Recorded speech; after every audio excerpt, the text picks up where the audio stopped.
ਨਾਨਕੇ ਉੱਠੇ ਤੇ ਮਤਲਬ ਉਹਨਾਂ ਦੇ ਨਾਲ ਹੀ ਫਿਰ ਮੈਂ ਇੱਧਰ 47 ਚ ਆ ਗਿਆ। ਨਾਨਕਿਆਂ ਨਾਲ ਨਾਨਕਿਆਂ ਨਾਲ। ਤੇ ਤੁਹਾਡਾ ਦਾਦਕਾ ਪਰਿਵਾਰ ਉੱਥੇ ਰਹਿ ਗਿਆ? ਸਭ ਕੁਝ ਤੁਹਾਨੂੰ ਦੱਸਿਆ ਵੀ ਜੋ ਕੁਛ ਵੀ ਆ ਮੇਰਾ ਉੱਥੇ ਹੀ ਆ, ਜਾਇਦਾਦ ਵਗੈਰਾ, ਬੀਵੀ, ਬੱਚੇ, ਮੇਰੇ ਪੁੱਤ ਪੋਤੇ ਹੁਣ ਤੱਕ ਜਵਾਨ ਹੋ ਗਏ ਮੁੰਡੇ ਤੇ ਉਹਨਾਂ ਦੇ ਜਵਾਕ ਆ, ਪੁੱਤ ਪੋਤੇ, ਜੋ ਕੁਛ ਵੀ ਆ ਮੇਰਾ ਸਭ ਕੁਛ ਉੱਥੇ, ਚਾਚੇ ਤਾਇਆਂ ਦੇ ਔਰ ਰਿਸ਼ਤੇਦਾਰਾਂ ਦੇ ਜੋ ਵੀ ਆ ਸਭ ਉੱਥੇ ਹੀ ਆ।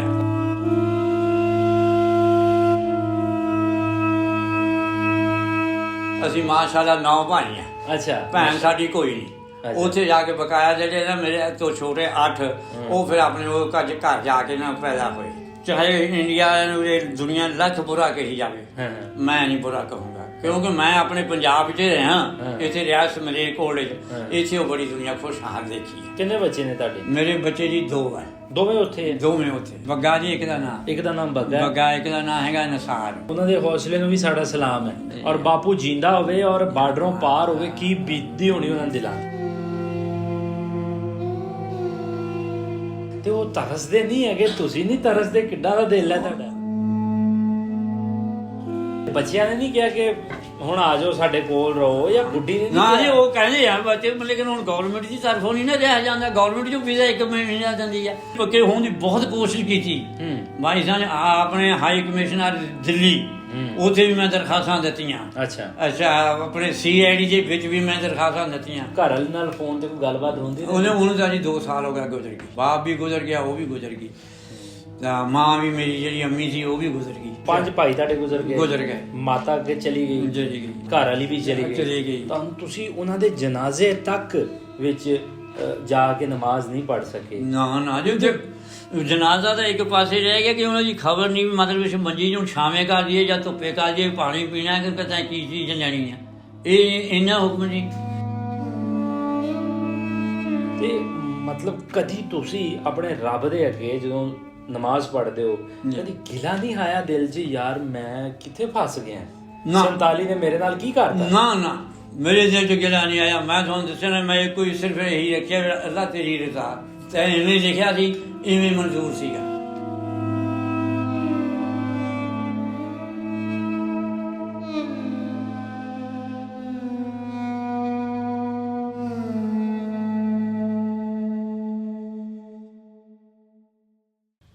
ਪੰਜਾਬੀ ਲਹਿਰ ਵੇਖ ਰਹੇ ਸਾਰੇ ਹੀ ਸਰੋਤਿਆਂ ਨੂੰ ਬਹੁਤ ਸਾਰਾ ਸਲਾਮ ਤੇ ਪਿਆਰ ਭਰੀ ਸਤਿ ਸ਼੍ਰੀ ਅਕਾਲ ਜੀ। ਮੈਂ ਤੁਹਾਡਾ ਵੀਰ ਭੁਪਿੰਦਰ ਸਿੰਘ ਲਵਲੀ। ਔਰ ਜਿਸ ਤਰ੍ਹਾਂ ਆਪ ਸਭ ਜਾਣਦੇ ਹੀ ਹੋ ਕਿ ਪੰਜਾਬ ਦੇ ਵੱਖ-ਵੱਖ ਥਾਵਾਂ 'ਤੇ ਜਾ ਕੇ ਅਨਵੰਡੇ ਪੰਜਾਬ ਦੇ ਜਿਹੜੇ ਆਈ ਵਿਟਨੈਸ ਨੇ, ਗਵਾਹ ਨੇ, ਉਹਨਾਂ ਨੂੰ ਲੱਭ ਕੇ ਆਪ ਜੀ ਦੇ ਰੂਬਰੂ ਪੇਸ਼ ਕਰੀਦਾ। ਪੇਸ਼ ਕਰਨ ਦਾ ਮਕਸਦ ਸਿਰਫ ਇਹੀ ਹੈ ਕਿ ਅਨਵੰਡੇ ਪੰਜਾਬ ਦੇ ਜਿਹੜੀਆਂ ਲੋਕ ਨੇ, ਜਿਹੜੇ ਕੁਛ ਕੁ ਬਚ ਚੁੱਕੇ ਨੇ, 1% ਬਚ ਚੁੱਕੇ, ਉਹਨਾਂ ਕੋਲ ਪੁੱਛੀਦਾ ਕਿ ਆਖਰ ਸਾਡਾ ਅਨਵੰਡਿਆ ਪੰਜਾਬ ਕਿਸ ਤਰ੍ਹਾਂ ਦਾ ਸੀ ਔਰ 47 ਦੇ ਵਿੱਚ ਐਸਾ ਕੀ ਕੁਛ ਹੋਇਆ ਕਿ ਪਿਛਲੇ 75 ਵਰ੍ਹਿਆਂ ਦੇ ਵਿੱਚ ਆਪਸੀ ਦੁਸ਼ਮਣੀ ਬਣੀ ਹੋਈ ਹੈ। ਸੋ ਅੱਜ ਦੀ ਕਹਾਣੀ ਥੋੜ੍ਹੀ ਜਿਹੀ ਵੱਖ ਹੈ। ਮੈਂ ਯਕੀਨ ਕਰੋ ਕਿ ਜਦੋਂ ਬਜ਼ੁਰਗਾਂ ਨੇ ਗੱਲਬਾਤ ਦੱਸੀ ਜਾਂ ਵੀਰ ਜੀ ਜਿਹੜੇ ਇੱਥੇ ਰਹਿੰਦੇ ਨੇ ਉਹਨਾਂ ਨੇ ਗੱਲਬਾਤ ਦੱਸੀ ਤੇ ਮੇਰੇ ਲੂਹ ਕੰਡੇ ਖੜ ਗਏ ਕਿ 47 ਦੇ ਵਿੱਚ ਐਸਾ ਕੁਛ ਵੀ ਹੋ ਸਕਦਾ ਹੈ। ਅਮੂਮਨ ਆਪਾਂ ਉਹਨਾਂ ਬਜ਼ੁਰਗਾਂ ਦੀ ਕਹਾਣੀ ਆਪ ਜੀ ਦੇ ਰੂਬਰੂ ਪੇਸ਼ ਕਰੀ ਦੀ ਹੈ ਜਿਨ੍ਹਾਂ ਨੇ ਕੋਈ 15-20 ਸਾਲ ਉੱਥੇ ਗੁਜ਼ਾਰੇ ਹੁੰਦੇ ਆ, ਜਿਨ੍ਹਾਂ ਨੂੰ ਆਲੇ ਦੁਆਲੇ ਦੇ ਪਿੰਡਾਂ ਦਾ ਪਤਾ ਹੈ।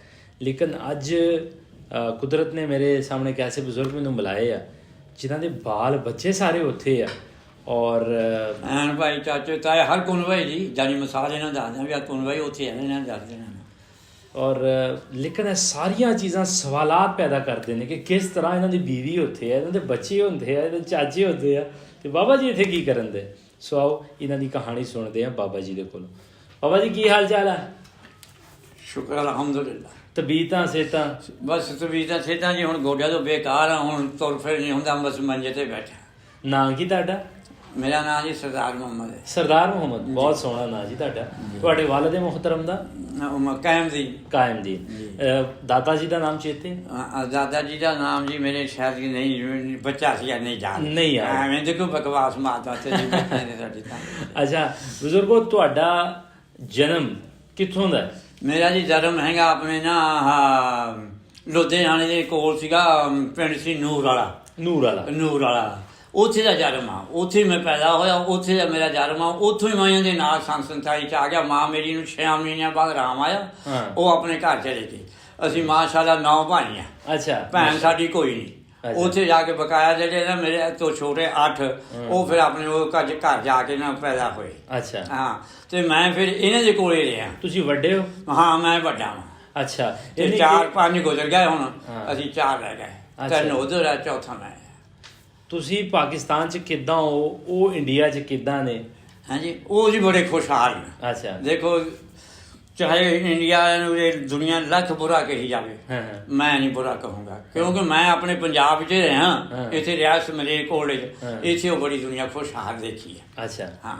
ਤੁਸੀਂ ਪਾਕਿਸਤਾਨ ਕਿੱਦਾਂ ਆਏ? ਬਾਕੀ ਪਰਿਵਾਰ ਤੁਹਾਡਾ ਕਿੱਦਾਂ ਰਹਿ ਗਿਆ? ਗੱਲਬਾਤ ਸਾਰੀ ਦੱਸੋ। ਉਹ ਫਿਰ ਐਂ ਤੁਹਾਨੂੰ ਦੱਸਿਆ ਨਾ, ਫਿਰ ਮਤਲਬ ਪਰਿਵਾਰ ਮੇਰਾ ਉੱਥੇ ਇਹ ਰਹਿ ਗਿਆ ਕਿ ਮਤਲਬ ਆ ਵੀ ਨਾ ਆਪਣੇ ਨਾ ਉਹ ਮੈਂ ਇੱਥੇ ਸੀ ਨਾ, ਤੇ ਇਹਨਾਂ ਦੇ ਫਿਰ ਨਾਲ ਹੀ ਆਇਆ ਨਾ, ਉਹ ਨਹੀਂ ਨਾ ਉੱਠੇ, ਉਹ ਰਿਆਸਤ ਉੱਠੀ ਨਹੀਂ, ਆਪਣੀ ਰਿਆਸਤ ਮਲੇਰਕੋਟਲਾ ਉਹ ਨਹੀਂ ਉੱਠੀ। ਮਲੇਰਕੋਟਲੇ ਨਾਲ ਸਾਡੀ ਵੈਸੇ ਵੀ ਬੜੀ ਦਿਲੀ ਲਗਾਓ ਹੈ, ਉਹ ਗੱਲ ਦੂਸਰੇ ਪਾਸੇ ਟੁਰ ਜਾਏਗੀ ਜੀ। ਲੇਕਿਨ ਗੁਰੂ ਸਾਹਿਬਾਨਾਂ ਦੇ ਵੇਲੇ ਦੀ ਮਲੇਰਕੋਟਲਾ ਨਾਲ ਉਹਨਾਂ ਦੇ ਹਾਂ ਦਾ ਨਾਰਾ ਮਾਰਿਆ ਸੀ। ਤੇ ਉਹ ਮਤਲਬ ਆਪ ਦੀ ਤਸ਼ਰੀਫ ਕਹਾਂ। ਮੈਂ ਤੁਹਾਨੂੰ ਸਾਰੀ ਗੱਲ ਦੱਸਦਾ, ਪਹਿਲੇ ਤੁਸੀਂ ਮੈਨੂੰ ਦੱਸੋ ਕਿ ਜਦੋਂ 47 ਹੋਈ ਹੈ, ਵੰਡ ਹੋਈ ਹੈ, ਤੁਹਾਡੀ ਉਮਰ ਕਿੰਨੀ ਸੀਗੀ?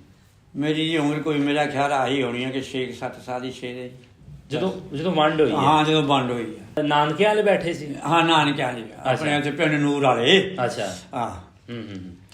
ਸਹੀ। ਤੇ ਤੁਸੀਂ ਨਾਨਕਿਆਂ ਕਰਕੇ ਤੁਸੀਂ ਉੱਠ ਗਏ? ਹਾਂ, ਨਾਨਕਿਆਂ ਉੱਠੇ ਤੇ ਮਤਲਬ ਉਹਨਾਂ ਦੇ ਨਾਲ ਹੀ ਫਿਰ ਮੈਂ ਇੱਧਰ 47 ਚ ਆ ਗਿਆ।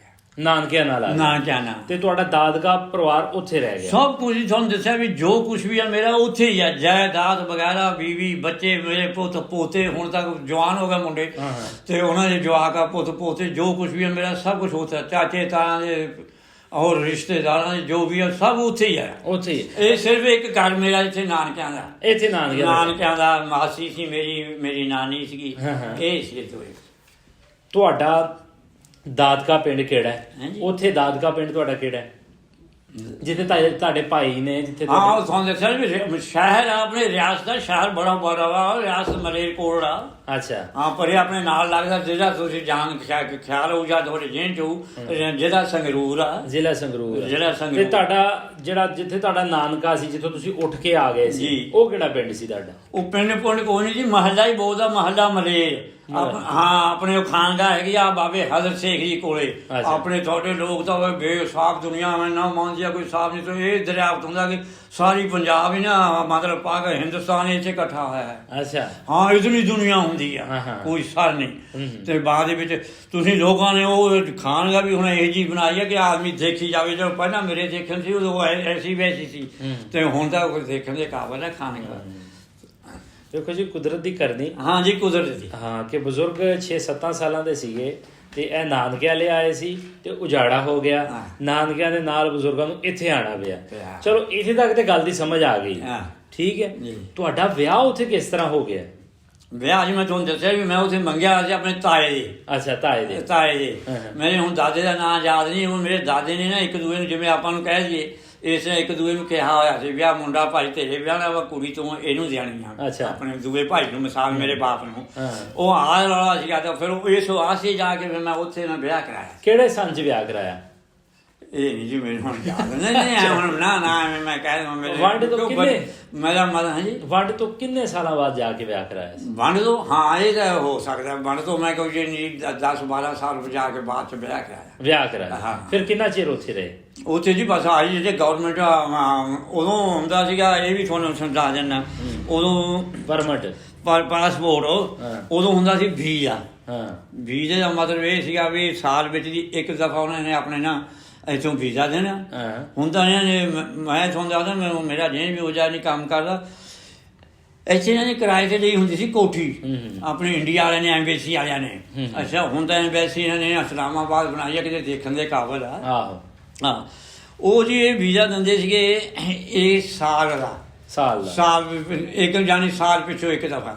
ਉਹ ਸਾਲ ਵਿੱਚ ਜੀ ਨਾ ਮਤਲਬ ਮੈਂ 2 ਮਹੀਨੇ ਕੱਟਿਆ ਆ, ਤੇ ਮੈਂ ਉਹਦੇ ਨੂੰ ਵਾਪਸ ਆ ਗਿਆ। ਅੱਛਾ, ਵਾਪਸ ਆ ਗਿਆ। ਮੈਂ ਨਹੀਂ ਜਾਣਾ ਚਾਹੁੰਦਾ, ਆਪਣੇ ਵਾਪਸ ਇੱਥੇ ਘਰ ਆਉਣਾ ਚਾਹੁੰਦਾ, ਮੈਂ ਵਾਪਸ ਜਾਣਾ ਚਾਹੁੰਦਾ। ਤੇ ਮੈਂ ਜਨਾਬ ਦੂਏ ਦਿਨ ਆਪਣੇ ਉੱਥੋਂ ਟ੍ਰੇਨ ਬਟਾ ਵਾਪਸ ਫਿਰ ਉੱਥੇ ਚਲਾ ਗਿਆ। ਅੱਛਾ, ਇਹ ਹਿਸਾਬ ਕਿਤਾਬ ਸੀਗਾ। ਫਿਰ ਇਹਨਾਂ ਨੇ ਬਣਾਤਾ ਸੀਜ਼ਾ।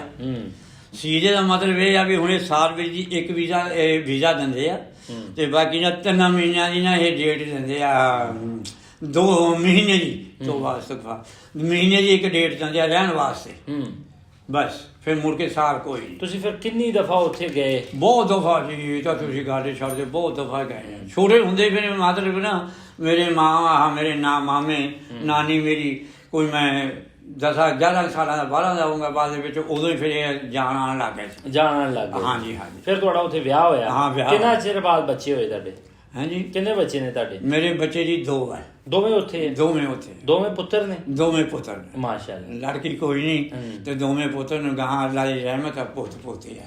ਤੇ ਉਹ ਤਰਸਦੇ ਨਹੀਂ ਹੈਗੇ? ਤੁਸੀਂ ਨਹੀਂ ਤਰਸਦੇ? ਕਿੱਡਾ ਦਾ ਦਿਲ ਹੈ ਤੁਹਾਡਾ? ਉਹ ਜੀ ਦੇਖੋ, ਤਰਸਣ ਦਾ ਮਕਸਦ ਇਹ ਆ, ਮੈਂ ਅੱਜ ਤੱਕ ਆਪਣੇ ਇਹਨਾਂ ਦਿਲ ਦੇ ਉੱਤੇ ਮਹਿਸੂਸ ਹੀ ਨਹੀਂ ਕੀਤਾ। ਅੱਛਾ। ਰਜ਼ਾ ਉਹਦੀ। ਅੱਛਾ। ਆਈ ਸਮਝ ਇਹ ਹੋਣੀ ਸੀਗੀ, ਆਈ ਸਮਝ ਤੇ ਹੁਣ ਉੱਤੇ ਤਰਸ ਕੇ ਕੀ ਕਰਨਾ। ਜਦ ਉਹਦੀ ਰਜ਼ਾ ਦੇ ਉੱਤੇ ਖੁਸ਼ ਨਹੀਂ ਇਨਸਾਨ, ਇਹ ਤਾਂ ਫਿਰ ਬਹੁਤ ਬੁਰੀ ਬਾਤ ਹੈ। ਉਹਦੀ ਰਜ਼ਾ ਤੇ ਖੁਸ਼ ਰਿਹਾ, ਮੈਂ ਨਹੀਂ ਉਹਦੇ ਦੇਣ ਕੀਤਾ। ਸਹੀ। ਹਾਂ, ਐਵੇਂ ਤੁਹਾਡੇ ਕੋਲ ਝੂਠ ਮਾਰਾ ਨਹੀਂ। ਤੁਸੀਂ ਫਿਰ ਉੱਥੇ ਪੱਕੇ ਨਹੀਂ ਹੋਏ ਜਾਂ ਪੱਕੇ ਹੋਣ ਨਹੀਂ ਦਿੱਤਾ? ਤੁਹਾਨੂੰ ਦੱਸਿਆ ਨਹੀਂ, ਪੱਕੇ ਹੋਣ ਦੀ ਬਹੁਤ ਕੋਸ਼ਿਸ਼ ਕੀਤੀ। ਭਾਈ ਸਾਹਿਬ ਆਪਣੇ ਹਾਈ ਕਮਿਸ਼ਨਰ ਦਿੱਲੀ, ਉੱਥੇ ਵੀ ਮੈਂ ਦਰਖਾਸਤਾਂ ਦਿੱਤੀਆਂ। ਅੱਛਾ। ਆਪਣੇ CID ਦੇ ਵਿੱਚ ਵੀ ਮੈਂ ਦਰਖਾਸਤਾਂ ਦਿੱਤੀਆਂ। 70,000 ਰੁਪਈਆ ਵੀ ਮੈਂ ਜੋਰ ਲਾ ਰਿਹਾ ਵੀ ਮੈਨੂੰ ਕੋਈ ਲੈ ਕੇ ਤੇ ਮਤਲਬ ਨਾ ਜਾਣੀ ਨਾ ਇੱਥੇ ਨਾ ਮਿਸਾਲ ਪੱਕਾ ਕਰ ਲਵੇ। ਅੱਛਾ। ਇਹ ਨਹੀਂ ਕਿਸੇ ਨੇ ਕਿਹਾ ਵੀ 70,000 ਲੈ ਕੇ ਤਾਂ ਮਗਰੋਂ ਟਪਾਲ ਮਾਰ ਜਾਵਾਂਗੇ ਜਵਾਨ, ਹੁਣ ਗੌਰਮੈਂਟ ਦੇ ਕੰਮ ਆ, ਇਹ ਆ ਉਹ ਆ ਫਲਾਣੇ, ਕਿਸੇ ਨੇ ਜੀ ਹਾਮੀ ਹੋਈ ਨਹੀਂ ਭਰੀ ਇਸ ਚੀਜ਼। ਅੱਛਾ। ਉੱਥੇ ਪੱਕੇ ਹੋਣ ਦੀ ਬਹੁਤ ਕੋਸ਼ਿਸ਼ ਕੀਤੀ ਆ, ਐਸੀ ਗੱਲ ਨਹੀਂ। ਉਦੋਂ ਹੈ ਸੀ ਜਿਵੇਂ ਤੁਸੀਂ ਦੱਸਦੇ, ਉਦੋਂ ਉਹਨਾਂ ਦੇ ਵਿੱਚ ਜ਼ਿਆਦਾ ਕਸ਼ਿਸ਼ ਸੀ ਮੇਰੀ। ਉਹਨਾਂ ਨੂੰ ਮਿਲਣ ਗਏ ਜੀ, ਉਹਨਾਂ ਵਿੱਚ ਰਹਿੰਦੀ ਜਾਣੀ ਮੇਰੀ ਕਸ਼ਿਸ਼ ਸੀ ਉਦੋਂ। ਅੱਛਾ। ਹਾਂ, ਉਦੋਂ ਮੈਂ ਬੜੀ ਕੋਸ਼ਿਸ਼ ਕੀਤੀ। ਮੋੜ ਕੇ ਫਿਰ ਤੁਹਾਨੂੰ ਪਤਾ ਵੀ ਹੁਣ ਤਾਂ ਕਦੇ ਬੱਚਿਆਂ ਨੇ ਨਹੀਂ ਕਿਹਾ ਕਿ ਹੁਣ ਆ ਜਾਓ ਸਾਡੇ ਕੋਲ ਰਹੋ, ਜਾਂ ਗੁੱਡੀ ਨੇ? ਨਾ ਜੀ, ਉਹ ਕਹਿੰਦੇ ਆ ਬੱਚੇ, ਲੇਕਿਨ ਹੁਣ ਗੌਰਮੈਂਟ ਦੀ ਤਰਫੋਂ ਨਹੀਂ ਨਾ ਰਿਹਾ ਜਾਂਦਾ। ਗੌਰਮੈਂਟ ਜੋ ਵੀਜ਼ਾ 1 ਮਹੀਨਾ ਦਿੰਦੀ ਆ। ਬੜੀ ਕੋਸ਼ਿਸ਼ ਕੀਤੀ ਮੈਂ, ਤਾਲਾ ਮਾਰਿਆ, ਰਿਹਾ ਕਰਿਆ, ਤੇ ਕੋਈ ਨਾ ਕਿਸੇ ਨੂੰ ਪੈਸੇ ਤੇ 10 ਰੁਪਏ ਦੇ ਲੈ ਕੇ ਤੇ ਕੋਈ 20-15 ਦਿਨਾਂ ਦਾ ਪਾਸਪੋਰਟ ਭਰਿਆ। ਜਦ ਬੱਚਿਆਂ ਨੇ ਕਿਹਾ ਨਾ ਜਿਹੜੀ ਤੁਸੀਂ ਗੱਲ ਕਰਦੇ ਆ, ਉਹ ਕੋਸ਼ਿਸ਼ ਕੀਤੀ ਜਾ 15-20 ਦਿਨ ਦਾ ਪਾਸਪੋਰਟ। ਹੁਣ ਆਖਰੀ ਵਾਰੀ ਕਦੋਂ ਗਏ ਸੀ? ਹੁਣ ਤਾਂ ਜੀ ਆਖਰੀ ਵਾਰੀ ਆ ਜਦੋਂ ਆਪਣੇ ਨਾ ਜਹਾਜ਼ ਉਧਰੋਂ ਉਧਰੀ ਨੇ ਸਿੱਟੇ ਆ, ਤੇ ਤੁਹਾਡੀ ਆਪਣੀ ਰਾਹਦਾਰੀ ਤੁਹਾਡੀ ਬਣਾਈ ਆ। ਅੱਛਾ। ਉਦੋਂ ਦੇ ਮੁੜ ਕੇ ਨਹੀਂ। 2019 2 ਸਾਲ ਪਹਿਲੇ? ਨਹੀਂ, 6-7 ਸਾਲ ਹੋ ਗਏ ਜੀ। 6-7 ਸਾਲ ਹੋ ਗਏ? ਹਾਂ, ਹੁਣ ਰਾਹਦਾਰੀ ਬਣੀ ਨੂੰ ਕਿਤੇ 2 ਸਾਲ ਹੋਏ ਆ। 2 ਸਾਲ ਹੋਏ ਆ? ਨਹੀਂ, 2019 ਚ ਬਣੇ ਆ ਬਾਬਾ। ਅੱਛਾ। ਬਸ ਫਿਰ ਇਹ ਜਦੋਂ ਜੰਗ ਇਹਨਾਂ ਨੇ ਕਿ ਉਧਰੋਂ ਫਾਇਰਿੰਗ ਕੀਤੀ ਹੈ ਨਾ, ਜਹਾਜ਼ ਛੱਡਿਆ ਲੜਾਈ ਜੰਗ ਵਾਸਤੇ, ਤੇ ਇਹਨਾਂ ਨੇ ਸਿੱਟ ਲਿਆ ਸੀ, ਤੇ ਕਿ ਉਹ ਆਪਣੇ ਦੇਖ ਉਹਦਾ ਮੇਰਾ ਨਾਂ ਨਹੀਂ। ਜਦੋਂ ਜਹਾਜ਼ ਡਿੱਗਾ ਸੀਗਾ ਪਾਕਿਸਤਾਨ ਚ? ਹਾਂ, ਉਦੋਂ ਦੀ ਗੱਲ ਹੈ। ਉਦੋਂ ਦੀਆਂ ਗੱਲਾਂ ਨੇ। ਉਹ 2-3 ਉਹ ਮਿਲਦਾ ਨਹੀਂ ਕੀ ਉਹਨੂੰ ਕਹਿੰਦੇ ਆ, ਉਹ ਫੜ ਵੀ ਲਿਆ ਸੀ। ਮੇਰਾ ਖਿਆਲ ਹਲੇ ਵੀ ਇੱਥੇ ਆ ਕਿ ਪਾਕਿਸਤਾਨ ਚ। ਨਹੀਂ, ਉਹ ਦੇਤਾ ਸੀ। ਅੱਛਾ। ਹਾਂ, ਦੇਤਾ ਸੀ। ਹਾਂ, ਦੇਤਾ ਸੀ। ਅੱਛਾ। ਦੇਤਾ ਸੀ। ਉਦੋਂ ਦੀ ਗੱਲ ਆ। ਉਦੋਂ ਮੇਰਾ ਆਖਰੀ ਫੇਰਾ ਸੀ, ਉਦੋਂ ਪਹਿਲਾਂ ਦਾ। ਤੇ ਬੁੱਢੀ ਤੁਹਾਨੂੰ ਨਹੀਂ ਕਹਿੰਦੀ ਕਿ ਆ ਜਾਓ ਘਰ ਵਾਲੀ ਤੁਹਾਡੀ? ਵੇ ਤੁਸੀਂ ਉਹੀ ਗੱਲ ਕਹੀ ਜਾਂਦੇ, ਉਹ ਕਹਿੰਦੇ ਆ, ਲੇਕਿਨ ਮੈਂ ਤੁਹਾਨੂੰ ਦੱਸਦਾ ਵੀ ਉਦੋਂ ਤੁਸੀਂ ਉਹਨਾਂ ਨੂੰ ਆਖੋ ਇੱਧਰ ਆ ਜਾਓ। ਤੇ ਇੱਧਰ ਆ ਕੇ ਜੀ ਹੁਣ ਦੇਖੋ ਨਾ ਕਿ ਜਾਇਦਾਦ ਵਗੈਰਾ ਹਰ ਇੱਕ ਚੀਜ਼ ਮੇਰੀ ਆਈ ਸਮਝ। ਤੇ ਮੇਰਾ ਮਤਲਬ ਇੱਧਰ ਆ ਕੇ ਮਿਸਾਲ ਤੌਰ ਮੇਰਾ ਮਾਮੇ ਦਾ ਜਵਾਈ ਜਿਹੜਾ ਸੀਗਾ, ਉਹ ਸੀਗਾ ਆਪਣੇ ਨਾ ਇਹ ਫੌਜ ਦੇ ਵਿੱਚ ਮੇਜਰ। ਉਹ ਕਹਿੰਦਾ ਸੀ ਗੱਲ ਕੋਈ ਨਹੀਂ, ਤਾਂ ਕਹਿੰਦਾ ਮੈਂ 15-20 ਦਿਨਾਂ 'ਚ ਕਰਾ ਦੂੰਗਾ। ਇੱਧਰ ਪੱਕੇ ਰਹਿਣ ਲਈ ਤੂੰ ਗੱਲ ਕਰ। ਮੈਂ ਕਿਹਾ ਵੀ ਨਹੀਂ, ਮੈਂ ਇਸ ਵਾਸਤੇ ਮੈਂ ਮੇਰੀ ਸ਼ਾਇਦ ਖੁਦਾ ਜੇ ਇੱਧਰ ਕੋਈ ਨਹੀਂ, ਮੈਂ ਵੀ ਮਿਹਨਤ ਕਰੂੰਗਾ, ਇਹ ਲੋਕਾਂ ਦੇ ਭਾਂਡੇ ਮਾਂਜੂਗੀ, ਜਵਾਕ ਮੇਰੇ ਮਤਲਬ ਤੁਰੇ ਫਿਰਨਗੇ ਗਲੀਆਂ ਬਾਜ਼ਾਰਾਂ 'ਚ, ਤੇ ਇਹ ਨਹੀਂ। ਇਹ ਆਪਣੇ ਹੁਣ ਟਿਕਾਣੇ ਬੈਠਿਆ, ਇਹਨਾਂ ਦਾ ਕੁਣਬਾ ਜਾ ਸਾਰਾ ਉੱਥੇ ਆ, ਜਾਇਦਾਦ ਵਗੈਰਾ ਮਕਾਨ ਹਰ ਇੱਕ ਚੀਜ਼। ਮੈਂ ਇਹ ਕੰਮ ਨਹੀਂ ਕਰਨਾ। ਮੈਂ ਉਹਨਾਂ ਨੂੰ ਜੀ ਜਵਾਬ ਦਿੱਤਾ। ਤੇ ਇਹ ਕੰਮ ਨਾ ਠੀਕ ਹੈ, ਤੁਸੀਂ ਵੇਖੋ ਫਿਰ ਵੀ ਜ਼ਿੰਦਗੀ 'ਚ ਹੁੰਦਾ ਵਾ। ਤੇ ਮੈਂ ਨਹੀਂ ਫਿਰ ਉਧਰ ਐਵੇਂ ਤੁਹਾਡੇ ਕੋਲ ਝੂਠ ਮਾਰਾਂ, ਮੈਂ ਤਸਲੀਮ ਨਹੀਂ ਕੀਤਾ ਉਹਨਾਂ ਨੂੰ ਇੱਧਰ ਰੱਖਣ ਦੀ। ਅੱਛਾ। ਹਾਂ, ਕਿਉਂਕਿ ਮੇਰੀ ਜ਼ਮੀਨ ਜਿਹੜੀ ਜਾਇਦਾਦ ਸੀ, ਮੇਰਾ ਮਤਲਬ ਹੈ ਤੁਹਾਡੇ ਢਿੱਡ ਦੇ ਵਿੱਚ ਕੋਈ ਖਿਆਲ ਆ ਜਾਏ ਉਹ ਪਰਮਾਤਮਾ ਦਾ, ਤੇ ਤੁਸੀਂ ਮੈਨੂੰ ਦੇ ਦੇਵੋ, ਨਾ ਆਵੇ ਤਾਂ ਮੈਂ ਉੱਥੇ ਕੀ ਕਰ ਸਕਦਾ ਇੱਥੇ ਬੈਠਾ। ਕਦੀ ਇਸ ਚੀਜ਼ ਦਾ ਜੋ ਆਪਣੇ ਪਿੰਡੇ ਤੇ ਹੰਡਾਇਆ, ਕਿਉਂਕਿ ਮੈਂ ਜੋ ਸਮਝਦਾ ਜਿੰਨੀ ਕੁ ਮੇਰੀ ਕਿ ਇਨਸਾਨ ਦੀ ਜ਼ਿੰਦਗੀ ਦੇ ਵਿੱਚ ਇੱਕ ਬਹੁਤ ਵੱਡੀ ਖੁਸ਼ੀ ਲਾ ਲਓ, ਇੱਕ ਬਹੁਤ ਵੱਡੀ ਤੁਸੀਂ ਲਾ ਲਓ ਕਿ ਅਚੀਵਮੈਂਟ ਲਾ ਲਓ, ਮੰਜ਼ਿਲ ਲਾ ਲਓ, ਉਹ ਇਹੀ ਹੁੰਦੀ ਹੈ ਕਿ ਮੈਂ ਵਿਆਹ ਕਰਾ ਲਵਾਂ, ਬੱਚੇ ਹੋਣ, ਉਹਨਾਂ ਦੀ ਤਰਬੀਅਤ ਅੱਛੀ ਹੋਵੇ। ਠੀਕ ਹੈ। ਤੇ ਮਤਲਬ ਕਦੀ ਤੁਸੀਂ ਆਪਣੇ ਰੱਬ ਦੇ ਅੱਗੇ ਜਦੋਂ ਨਮਾਜ਼ ਪੜ੍ਹਦੇ ਹੋ, ਕਦੀ ਗਿਲਾ ਨਹੀਂ ਆਇਆ ਦਿਲ 'ਚ ਯਾਰ ਮੈਂ ਕਿੱਥੇ ਫਸ ਗਿਆ, 47 ਨੇ ਮੇਰੇ ਨਾਲ ਕੀ ਕਰਤਾ? ਨਾ ਮੇਰੇ ਦਿਲ 'ਚ ਗਿਲਾ ਨਹੀਂ ਆਇਆ। ਮੈਂ ਤੁਹਾਨੂੰ ਦੱਸਿਆ ਨਾ, ਮੈਂ ਕੋਈ ਸਿਰਫ ਇਹੀ ਰੱਖਿਆ ਅੱਲਾ ਤੇਰੀ ਰਜ਼ਾ, ਤੈਂ ਇਵੇਂ ਲਿਖਿਆ ਸੀ ਇਵੇਂ ਮਨਜ਼ੂਰ ਸੀਗਾ। ਵੈਸੇ ਘਰ ਵਾਲੇ ਨਾਲ ਫੋਨ ਤੇ ਕੋਈ ਗੱਲਬਾਤ ਹੁੰਦੀ? ਉਹਨੂੰ ਤਾਂ ਜੀ 2 ਸਾਲ ਹੋ ਗਿਆ ਗੁਜ਼ਰ ਗਈ। ਅੱਛਾ ਗੁਜ਼ਰ ਗਈ। ਹਾਂ ਹੁਣ ਗੁਜ਼ਰ ਗਈ, ਬਾਪ ਵੀ ਗੁਜ਼ਰ ਗਿਆ, ਉਹ ਵੀ ਗੁਜ਼ਰ ਗਈ, ਤਾਂ ਮਾਂ ਵੀ ਮੇਰੀ ਜਿਹੜੀ ਅੰਮੀ ਸੀ ਉਹ ਵੀ ਗੁਜ਼ਰ ਗਈ। ਹਾਂ ਅੱਛਾ ਜਦੋਂ ਤੁਹਾਡੇ ਵੇਖੋ ਤੁਹਾਡੇ 3 ਭਰਾ ਵੀ ਗੁਜ਼ਰ ਗਏ। ਹਾਂ 5 ਜੀ, 4 ਰਹਿ ਗਏ ਆ। ਅੱਛਾ 4 ਰਹਿ ਗਏ, 5 ਭਾਈ ਤੁਹਾਡੇ ਗੁਜ਼ਰ ਗਏ। ਮਾਤਾ ਅੱਗੇ ਚਲੀ ਗਈ ਤੁਹਾਡੀ, ਆਪਣਾ ਉਹ ਵੀ ਚਲੀ ਗਈ, ਘਰ ਵਾਲੀ ਵੀ ਚਲੀ ਗਈ। ਤਾਂ ਤੁਸੀਂ ਉਹਨਾਂ ਦੇ ਜਨਾਜ਼ੇ ਤੱਕ ਵਿੱਚ ਜਾ ਕੇ ਨਮਾਜ਼ ਨਹੀਂ ਪੜ੍ਹ ਸਕੇ? ਨਾ ਜੀ, ਜਨਾਜ਼ਾ ਤਾਂ ਇੱਕ ਪਾਸੇ ਰਹਿ ਗਿਆ ਕਿ ਉਹਨਾਂ ਦੀ ਖਬਰ ਨਹੀਂ, ਮਤਲਬ ਮੰਜੀ ਨੂੰ ਛਾਵੇਂ ਕਰ ਦਈਏ ਜਾਂ ਧੁੱਪੇ ਕਰ ਦਈਏ, ਪਾਣੀ ਪੀਣਾ ਕਿ ਕਿਤੇ ਕੀ ਚੀਜ਼ ਲੈਣੀ ਆ, ਇਹ ਇੰਨਾ ਹੁਕਮ ਨਹੀਂ ਹੋਇਆ। ਕਿਉਂਕਿ ਇੱਥੇ ਬੈਠਿਆਂ ਜੇ ਕੋਲ ਹੁੰਦੇ ਤਾਂ ਹੀ ਉਹਨਾਂ ਨੂੰ ਪੁੱਛਦੇ ਕਿ ਉਹ ਵੀ ਤੈਨੂੰ ਕੀ ਜ਼ਰੂਰਤ ਆ ਪਾਣੀ ਦੀ, ਹੈ ਤੈਂ ਕੁਛ ਖਾਣਾ ਤਾਂ ਨਹੀਂ, ਤੈਂ ਕੋਈ ਪੀਣਾ, ਧੁੱਪ ਤਾਂ ਨਹੀਂ ਲੱਗਦੀ ਤੈਨੂੰ ਛਾਵੇਂ ਕਰ ਦਈਏ। ਵੱਡਾ ਜਿਗਰਾ ਹੈ ਤੁਹਾਡਾ, ਸਲਾਮ ਹੈ ਨਾ। ਇਹ ਮੈਨੂੰ ਦੇਖੋ ਤੁਹਾਡੀ ਛੱਤ ਥੱਲੇ ਬੈਠਾ, ਮੈਨੂੰ ਸਾਰੀ ਦੁਨੀਆ ਇਹ ਕਹਿੰਦੀ ਹੈ ਕਿ ਬੜਾ ਤੇਰਾ ਬਈ, ਬੜਾ ਹੌਸਲਾ ਵਾ, ਬਹੁਤ ਹੌਸਲਾ। ਹਾਂ ਤੁਹਾਡੇ ਅੱਗੇ ਜਨਾਬ ਸਾਡਾ ਸਿਰ ਝੁਕਦਾ ਤੇ ਬਜ਼ੁਰਗੋ ਇੰਝ ਨਾ ਕਰੋ। ਤੇ ਜੋ ਤੁਹਾਡੇ ਨਾਲ 47 ਨੇ ਵਾਪਰਿਆ ਆ, ਜੋ ਤੁਹਾਡੇ ਪਰਿਵਾਰ ਨਾਲ ਹੋਇਆ, ਅਸੀਂ ਯਕੀਨ ਕਰੋ ਅਲਫਾਜ਼ ਖਤਮ ਹੋ ਜਾਂਦੇ ਆ ਕਿ ਕੀ ਕਹੀਏ ਤੇ ਕੀ ਨਾ ਆਖੀਏ। ਬਜ਼ੁਰਗੋ ਸਲਾਮ ਹੈ ਤੁਹਾਨੂੰ। ਤੇ ਕਿਸੇ ਵੀ ਭਰਾ ਦੇ ਵਿੱਚ ਜੀਂਦੇ ਰਹੋ, ਤੁਹਾਨੂੰ ਤੰਦਰੁਸਤੀ ਰੱਬ ਦੇਵੇ। ਹਾਂਜੀ ਕਿਸੇ ਭਰਾ ਦੇ ਜਨਾਜ਼ੇ ਦੇ ਵਿੱਚ ਨਹੀਂ ਗਏ? ਨਾ ਮੈਂ ਤੁਹਾਨੂੰ ਦੱਸਦਾ ਕਿਸੇ ਚਾਚੇ ਤਾਇਆਂ ਦੇ ਨਹੀਂ ਜਨਾਜ਼ਿਆਂ ਦੇ ਵਿੱਚ, ਬਾਅਦ ਦੇ ਵਿੱਚ ਭੈਣ ਭਾਈਆਂ ਦੇ ਨਹੀਂ, ਬਾਕੀਆਂ ਦੂਸਰਾ ਭਤੀਜੇ ਭਤੀਜੀਆਂ ਦੇ ਨਹੀਂ, ਕਿਸੇ ਜਨਾਜ਼ੇ ਦੇ ਵਿੱਚ ਮਾਂ ਬਾਪ ਦੇ ਨਾ, ਮਾਂ ਬਾਪ ਦੇ ਨਾ ਲੈਣਾ ਨਾ ਘਰ ਵਾਲੀ ਦੇ ਨਾ। ਕਿਥੋਂ ਦੱਸਿਆ ਵੀ ਜੋ ਵੀ ਉੱਥੇ ਗੁਜ਼ਰ ਗਿਆ ਨਾ, ਮਿਸਾਲ ਤੌਰ ਮੇਰੇ ਪਰਿਵਾਰ ਚੋਂ ਕਿਸੇ ਦੇ ਵੀ। ਅੱਛਾ ਸਹੀ। ਤੇ ਕਦੀ ਇਸ ਚਲੋ ਤੁਹਾਨੂੰ ਤੇ ਚਲੋ ਰੱਬ ਨੇ ਇੱਕ ਬਹੁਤ ਵੱਡਾ ਜਿਗਰਾ ਦਿੱਤਾ ਹੈ, ਤੁਹਾਡੀ ਘਰ ਵਾਲੀ ਦਾ ਕਦੀ ਗਿਲਾ ਨਹੀਂ ਕੀਤਾ ਜੀ ਕਿ ਤੁਸੀਂ ਆ ਜਾਓ ਮੇਰੇ ਕੋਲ ਰਹੋ ਇੱਥੇ ਜਾਂ ਜੋ ਵੀ ਹੈ?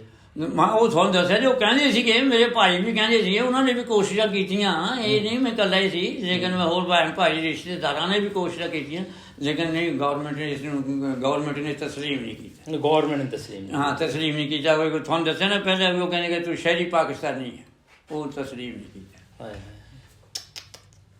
ਸਹੀ। ਚਲੋ ਬਜ਼ੁਰਗੋ ਤੁਹਾਡਾ ਬਹੁਤ ਬਹੁਤ ਸ਼ੁਕਰੀਆ। ਮੇਰੇ ਕੋਲ ਨਾ ਕੋਈ ਅਲਫਾਜ਼ ਨੇ ਤੇ ਨਾ ਕੋਈ ਸਵਾਲ ਹੈ ਕਿ ਮੈਂ ਕੀ ਆਖਾਂ। ਮੈਂ ਇਹਦਾ ਸਵਾਲ ਤੁਸੀਂ ਇਹ ਕਰ ਸਕਦੇ ਆ। ਹਾਂ ਤੁਹਾਡੀ ਇੰਨੀ ਬੜੀ ਮਿਹਰਬਾਨੀ ਹੈ ਕਿ ਉਹਨਾਂ ਨੂੰ ਨਾ ਕਹੋਗੇ ਇਹਨਾਂ ਨੂੰ ਨਾ, ਹੁਣ ਤਾਂ ਤੁਰਨ ਫਿਰਨ ਵੀ ਆਵਾਜ਼ ਆ ਰਿਹਾ ਕਿ ਬੜੀ ਮੁਸ਼ਕਿਲ ਆ ਜਾ ਸਕਦੇ ਆ ਕਿ ਇਹਨਾਂ ਨੂੰ ਕੋਈ ਨਾ ਅਸੂਲਤ ਆ ਜਾਣ ਦੀ। ਚਲੋ ਨਾ ਬੰਦਾ ਜੀਂਦਾ ਕਹਿੰਦਾ ਵੀ ਮੈਂ ਉਹਨਾਂ ਨੂੰ ਮਿਲਿਆ ਉਹ ਮੈਨੂੰ ਮਿਲ ਲੈਣ, ਮੈਂ ਉਹਨਾਂ ਦੀ ਸਹੂਲਤ ਦੇਖ ਲੂੰ, ਮੇਰੀ ਦੇਖ ਲੈਣਗੇ। ਮੈਂ ਯਕੀਨ ਕਰੋ ਜਿੰਨੇ ਕਿ ਸਾਡੇ ਇੰਟਰਵਿਊ ਦਾ ਮਕਸਦ ਹੀ ਇਹ ਹੈ ਕਿ ਘੱਟ ਤੋਂ ਘੱਟ ਜਿਹੜੇ ਬਜ਼ੁਰਗ ਨੇ ਇਹਨਾਂ ਦੀ ਜਿਹੜੇ 1% ਲੋਕ ਬਚੇ ਨੇ, ਔਰ 1% ਦਾ ਵੇਖੋ ਕਿ ਪਾਕਿਸਤਾਨ 'ਚ ਇਹਨਾਂ ਦਾ ਕੁਛ ਵੀ ਨਹੀਂ ਹੈ, ਕੁਛ ਵੀ ਨਹੀਂ। ਇਹਨਾਂ ਦਾ ਨਾਨਕਾ ਪਰਿਵਾਰ ਸੀ ਔਰ ਹੁਣ ਇਹਨਾਂ ਦੇ ਬੱਚੇ ਤੱਕ ਉੱਥੇ ਆ। ਤੇ ਮੇਰੀ ਇਲਤਜਾ ਹੈ, ਰਿਕਵੈਸਟ ਹੈ ਜਿਹੜੇ ਚੜ੍ਹਦੇ ਪਾਸੇ ਦੀ ਇੰਡੀਅਨ ਹਾਈ ਕਮਿਸ਼ਨ ਹੈ ਉਹਨਾਂ ਦੇ ਅੱਗੇ ਕਿ ਘੱਟ ਤੋਂ ਘੱਟ ਇਹਨਾਂ ਨੂੰ ਕੋਈ ਐਸਾ ਹਯਾਤ ਵੀਜ਼ਾ ਦਿੱਤਾ ਜਾਵੇ ਕਿ ਆਉਣ ਜਾਣ ਇਹਨਾਂ ਵਾਸਤੇ ਬਣੀ ਰਵੇ। ਇਹਨਾਂ ਦੇ ਬੱਚੇ ਉੱਥੇ ਆ, ਇਹਨਾਂ ਦੇ ਮਾਂ ਪਿਓ ਉੱਥੇ ਆ, ਇਹਨਾਂ ਦੇ ਚਾਚੇ ਤਾਏ। ਮੈਂ ਤੇ ਹੈਰਾਨ ਆ ਕਿ ਕਿੱਦਾਂ ਇਹ ਜੀਂਦੇ ਆ, ਐਡਾ ਵੱਡਾ ਜਿਗਰਾ ਬੰਦੇ ਦਾ ਹੋ ਸਕਦਾ। ਮੈਂ ਹੈਰਾਨ ਹਾਂ ਤੁਹਾਡੇ ਤੇ ਸਲਾਮ ਹੈ ਸਾਡਾ ਤੁਹਾਨੂੰ। ਤੇ ਪੂਰੀ ਕੋਸ਼ਿਸ਼ ਕਰਾਂਗੇ ਕਿ ਜਿੰਨੀ ਦੇਰ ਤੱਕ ਸਾਡੀ ਜਿੱਥੇ ਤੱਕ ਆਵਾਜ਼ ਜਾਂਦੀ ਹੈ, ਹੋਪਫੁਲੀ ਜ਼ਰੂਰ ਤੁਹਾਡੀ ਗੱਲਬਾਤ ਅਸੀਂ ਵੀ ਬਹੁਤ ਦੁਆਵਾਂ ਕਰਾਂਗੇ ਤੇਰੇ ਆਖਾਂ ਦੇ, ਚਾਹੇ ਮੇਰਾ ਕੰਮ ਹੋਵੇ ਚਾਹੇ ਨਾ ਹੋਵੇ, ਇਨਸ਼ਾਅੱਲਾ ਅਸੀਂ ਵੀ ਦੁਆਵਾਂ ਤੁਹਾਡੀਆਂ ਕਰ ਬੜੀ ਮਿਹਰਬਾਨੀ, ਬਹੁਤ ਮਿਹਰਬਾਨੀ ਜੀ ਤੁਹਾਡੀ। ਸਹੀ। ਅੱਛਾ ਹੁਣ ਕੋਈ ਮਲੇਰਕੋਟਲਾ ਕੋਈ ਯਾਰ ਸੱਜਣ, ਕੋਈ ਦੋਸਤ, ਕੋਈ ਮਿੱਤਰ, ਕੋਈ ਭਰਾ, ਕੋਈ ਭਤੀਜੇ, ਕਿਸੇ ਨੂੰ ਕੋਈ ਸਲਾਮ ਦੁਆ ਭੇਜਣੀ ਹੈ ਤੇ ਦੱਸੋ। ਉਹ ਜੀ ਮੇਰਾ ਹੈਗਾ ਭਤੀਜਾ। ਅੱਛਾ। ਤੇ ਉਹਨੂੰ ਮੇਰਾ ਦੁਆ ਸਲਾਮ ਪਹੁੰਚਾ ਦੇਣਾ, ਮੇਰੇ ਬੱਚਿਆਂ ਨੂੰ ਪਹੁੰਚਾ ਦੇਣਾ, ਹੋਰ ਭਤੀਜੇ ਤੇ ਤੁਸੀਂ ਪਤਾ ਵੀ 5 ਭਾਈ ਜੀ 9 ਭਾਈਆਂ, ਉਹਨਾਂ ਦੇ ਇਕੱਲਾ ਹੀ ਪਰਿਵਾਰ ਆ, ਫਿਰ ਇਕੱਲੇ ਦਾ ਹੁਣ ਕੀ ਵੀ ਸਾਰਿਆਂ ਨੂੰ ਜਾਣੀ ਨਾ ਮਤਲਬ ਨਾ ਦੁਆ ਸਲਾਮ ਨਾਲ ਭੇਜੇ। ਦੁਆ ਸਲਾਮ ਤੁਹਾਡਾ ਪਹੁੰਚਾ ਦੀ। ਚਲੋ ਜੀ ਤੁਹਾਡਾ ਦੁਆ ਸਲਾਮ ਉਹਨਾਂ ਕੋਲ ਤੋੜ ਪਹੁੰਚੇਗਾ। ਹੋਪਫੁਲੀ ਇਹਨਾਂ ਬਜ਼ੁਰਗਾਂ ਲਈ ਮਲੇਰਕੋਟਲਾ ਤੋਂ ਔਰ ਬਾਕੀ ਲੋਕ ਪਿਆਰ ਭਰਿਆ ਸੁਨੇਹਾ ਦੇਣਗੇ ਇੱਕ ਕੋਸ਼ਿਸ਼ ਹੈ ਕਿ ਜਿੰਨੇ ਕੁ ਸਾਡੇ ਕੋਲ ਲੋਕ ਬਚੇ ਨੇ, ਯਕੀਨ ਕਰੋ ਕਿ ਅਸੀਂ ਲੋਕ ਸਾਨੂੰ ਇਹ ਸਮਝਦੇ ਆ ਕਿ ਅਸੀਂ ਐਂਕਰ ਹਾਂ, ਲੇਕਿਨ ਸਾਡੇ ਅੰਦਰ ਵੀ ਇੱਕ ਦਿਲ ਹੁੰਦਾ ਹੈ। ਬਜ਼ੁਰਗੋ, ਕੋਈ ਬੱਚਿਆਂ ਦੇ ਨਾਂ ਹੀ ਦੱਸ ਦਿਓ। ਤੁਹਾਡੇ ਪੁੱਤਰਾਂ ਦੇ ਕੀ ਨਾਂ ਸੀ ਤੁਹਾਡੇ ਦੇ? ਬੱਗਾ ਜੀ ਇੱਕ ਦਾ ਨਾਂ। ਇੱਕ ਦਾ ਨਾਮ ਬੱਗਾ। ਬੱਗਾ, ਇੱਕ ਦਾ ਨਾਂ ਹੈਗਾ ਨਿਸਾਰ। ਬੱਗਾ ਤੇ ਨਿਸਾਰ। ਨਿਸਾਰ ਬੱਚੇ ਮੇਰੇ ਦੋਵਾਂ ਦਾ ਇਹ ਨਾਮ। ਹਾਂ, ਪੜ੍ਹੇ ਲਿਖੇ ਆ ਉਹ? ਕੀ ਕਰਦੇ ਉੱਥੇ? ਬਸ ਜੀ ਤੁਹਾਨੂੰ ਦੱਸੋ ਵੀ ਇੰਨਾ ਚਿਰ ਹੋ ਗਿਆ, ਜਿਹੜਾ ਉਹਨਾਂ ਦੇਖਦੇ ਕੰਮ ਕਰ ਲੈਂਦੇ ਐਵੇਂ ਤੁਹਾਡੇ ਕੋਲ ਕਹਾਂ। ਅੱਛਾ, ਜ਼ਮੀਨ ਹੈ ਜਿਹੜੀ ਉਹ ਠੇਕੇ ਦਿੱਤੇ ਜਾਂਦੇ। ਅੱਛਾ, ਹਾਂਜੀ। ਚਲੋ, ਉਹਨਾਂ ਦੇ ਹੌਸਲੇ ਨੂੰ ਵੀ ਸਾਡਾ ਸਲਾਮ ਹੈ। ਬਾਪੂ ਤੋਂ ਬਗੈਰ ਤਾਂ, ਔਰ ਬਾਪੂ ਜਿੰਦਾ ਹੋਵੇ ਔਰ ਬਾਰਡਰੋਂ ਪਾਰ ਹੋਵੇ, ਕੀ ਬੀਤਦੀ ਹੋਣੀ ਉਹਨਾਂ ਦੇ ਦਿਲਾਂ 'ਚ। ਦੇਖੋ ਜੀ, ਤੇ ਹੁਣ ਜਿਵੇਂ ਕਹਿੰਦੇ ਨੇ ਕੰਧ ਉਹਦੇ ਪ੍ਰਦੇਸ਼ ਹੋ ਗਈ ਨਾ, ਤੁਸੀਂ ਦੇਖ ਸਕੋ ਮਾਂ ਨਾਮ ਹੈ। ਹਾਂ, ਤੇ ਚਲੋ ਜੀ, ਮੌਲਾ ਗਫਾਰ ਆ ਜੀ, ਮੇਰੇ ਭਤੀਜੇ ਦਾ ਨਾਂ ਹੈਗਾ ਗਫਾਰ। ਗਫਾਰ, ਹਾਂਜੀ। ਅੱਛਾ, ਹਾਂਜੀ। ਆਪਣੇ ਉੱਥੇ ਮੇਰੇ ਕੋਲ ਦੇ ਵਿੱਚ ਉੱਥੇ ਨਾ ਚੌਂਕ ਦੇ ਵਿੱਚ ਹੀ ਆ, ਸਾਰੇ ਹੀ ਇਕੱਠੇ ਇੱਕ ਜਗ੍ਹਾ ਦੇ ਉੱਤੇ ਰਹਿੰਦੇ। ਐਸਾ ਮਸਲਾ ਨਾ ਮਿਸਾਲ ਤੌਰ। ਕਿਹੜੀ ਗਲੀ ਕਿਹੜੀ ਹੈ? ਹਾਂਜੀ, ਗਲੀ ਕਿਹੜੀ ਹੈ ਮਲੇਰਕੋਟਲਾ 'ਚ? ਕੋਈ ਗਲੀ, ਕੋਈ ਨਾ ਜੀ ਨਾ, ਗਲੀ ਗੁਲੀ ਦਾ ਕੋਈ ਨਹੀਂ। ਕੀ ਨਾ, ਇਹੀ ਆ ਕਿ ਮਲੇਰਕੋਟਲਾ, ਰਿਆਸਤ ਮਲੇਰਕੋਟਲਾ, ਮਹੱਲਾ ਮਲੇਰ, ਮਾੜੀ ਮਹੱਲਾ ਵੱਜਦਾ ਵਾ ਮਲੇਰ। ਅੱਛਾ, ਮਹੱਲਾ ਮਲੇਰ। ਹਾਂਜੀ। ਚਲੋ ਜੀ, ਮਾਲਕ ਅੱਗੇ ਅਰਦਾਸ ਹੈ, ਇਲਤਜਾ ਹੈ, ਇਹਦੇ ਨਾਲ ਤੁਹਾਡੇ ਤੋਂ ਇਜਾਜ਼ਤ ਚਾਹੁੰਦੇ ਹਾਂ। ਮਿਲਦੇ ਹਾਂ ਜੀ ਅਗਲੇ ਪ੍ਰੋਗਰਾਮ ਦੇ ਵਿੱਚ। ਲੇਕਿਨ ਜ਼ਰੂਰ ਹੈ ਸੋਚਣਾ ਸਾਰਿਆਂ ਨੇ, ਜਿਹੜੇ ਪੰਜਾਬੀ ਆ, ਕਿ ਇਹਨਾਂ ਲੋਕਾਂ ਦਾ, ਆਮ ਲੋਕਾਂ ਦਾ ਕਸੂਰ ਕੀ ਸੀ। ਵੰਡ ਤਾਂ ਕੀਤੀ ਵੀ ਔਰ ਕਰਵਾਈ ਵੀ ਉਹਨਾਂ ਲੋਕਾਂ ਵਾਸਤੇ ਜਿਹੜੇ ਚੌਧਰ ਦੇ ਭੁੱਖੇ ਸੀ। ਭੁੱਖੇ ਸੀ, ਸ਼ਾਬਾਸ਼। ਜਿਹੜੇ ਬਜ਼ੁਰਗ ਲੋਕ, ਤੁਹਾਡੇ ਬੱਚੇ ਜੀ, ਹਾਂ, ਜਿਹੜੇ ਚੌਧਰ ਦੇ ਭੁੱਖੇ ਸੀ। ਤੇ ਜਿਹੜੇ ਇਹੋ ਜਿਹੇ ਬਜ਼ੁਰਗ ਲੋਕ ਨੇ, ਮੈਂ ਤੇ ਹੈਰਾਨ ਹਾਂ ਕਿ 70 ਸਾਲ 75 ਸਾਲ ਕਿਸ ਤਰ੍ਹਾਂ ਗੁਜ਼ਾਰੇ ਇਹਨਾਂ ਨੇ। ਇਹਨਾਂ ਨੂੰ ਸਲਾਮ ਹੈ ਸਾਡਾ। ਸੋ ਹੋਪਫੁਲੀ ਚੜ੍ਹਦੇ ਪਾਸਿਓਂ ਪਿਆਰ ਭਰਿਆ ਸੁਨੇਹਾ, ਇਸੇ ਉਮੀਦ, ਇਸੇ ਆਸ ਨਾਲ ਕਿ ਕੋਈ ਦਿਨ ਜ਼ਰੂਰ ਆਵੇਗਾ ਜਦੋਂ ਇਹਨਾਂ ਬਜ਼ੁਰਗਾਂ ਦੀ ਗੱਲ ਸੁਣੀ ਜਾਏਗੀ। ਤੇ ਤੁਹਾਡੇ ਕੋਲ ਇਜਾਜ਼ਤ ਚਾਹੁੰਦੇ ਹਾਂ। ਮਿਲਦੇ ਹਾਂ ਫਿਰ ਕਿਸੇ ਦਿਨ, ਕਿਸੇ ਹੋਰ ਥਾਂ, ਕਿਸੇ ਹੋਰ ਬਜ਼ੁਰਗ ਦੇ ਨਾਲ। ਰੱਬ ਰੱਖਾ ਜੀ।